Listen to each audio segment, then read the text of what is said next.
Hey guys, on today's video we're going to be updating your iPhone, iPad, Apple Touch to the latest iOS. So let's get started. Go right into your settings. Inside your settings you're going to see this. Now the first option will see your name. In this case my name will be Tech Design, but you guys will see yours. Just make sure you do a backup on iCloud. That's just in case. If you don't have more space, just do it on your computer. Also, if you have any problems with this update or any update, just hook it up to your computer and do it from there. On PC, for example, you would use iTunes, and on Mac, right there, you guys are going to find there, which you can use in order to update or fix any issues, plus do a backup of your iPhone, iPad, or Touch. Anyways, go right into General. Under General, you guys are going to see the second option where it says Software Update, and from here we should see this popping up. If you guys don't see this, again, you could do it through your computer or just restart your phone. You should be good to go. If you're using hotspot, that sometimes doesn't work, and that's why you have glitches. So just use Wi-Fi. I know it should work anyways, but it doesn't always. Anyways, right now we're just going to tap on download and install. It's going to ask you for a passcode if you have one. Then click on agree, agree again. If you disagree, it's not going to work, by the way. You can choose whichever one. It doesn't matter. It's going to work regardless. I'm going to choose the first option.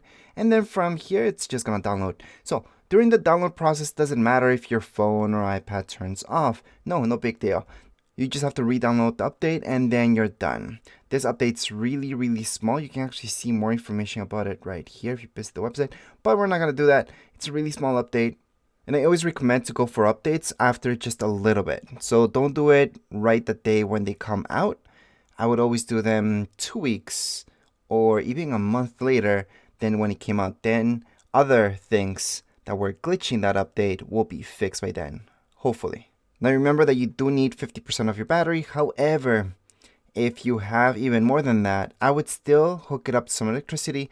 That way, nothing bad will ever happen. What I mean by that is that if your battery dies, although it might be 70%, then you are going to have to factory restart, which I told you to make that backup just in case that happens. Now sometimes you see this up here where it says preparing update. That can take forever. Just let it be. As long as your phone or iPad's hooked up some electricity, that should do just fine. Or maybe just hook it up at nighttime and then it's just going to install it. So after a few minutes, you should see this moving. So you should see this blue bar just moving along, and that means it's actually working. But just wait for a few minutes. Just after a little bit, we should see this install now. So we can just tap on install now. You're going to see verifying update, black screen, Apple logo, and a loading bar. At first, you're going to see an Apple logo, a loading bar. Once the update's done, you're just going to go back to your home screen. You should see a message like so, saying that your software's all up to date.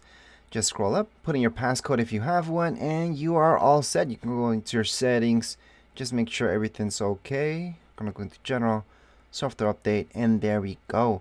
That's about it when it comes to this update. If you guys have any questions, comments, you guys can write down here in the comments area. Don't forget to subscribe and like. Thank you.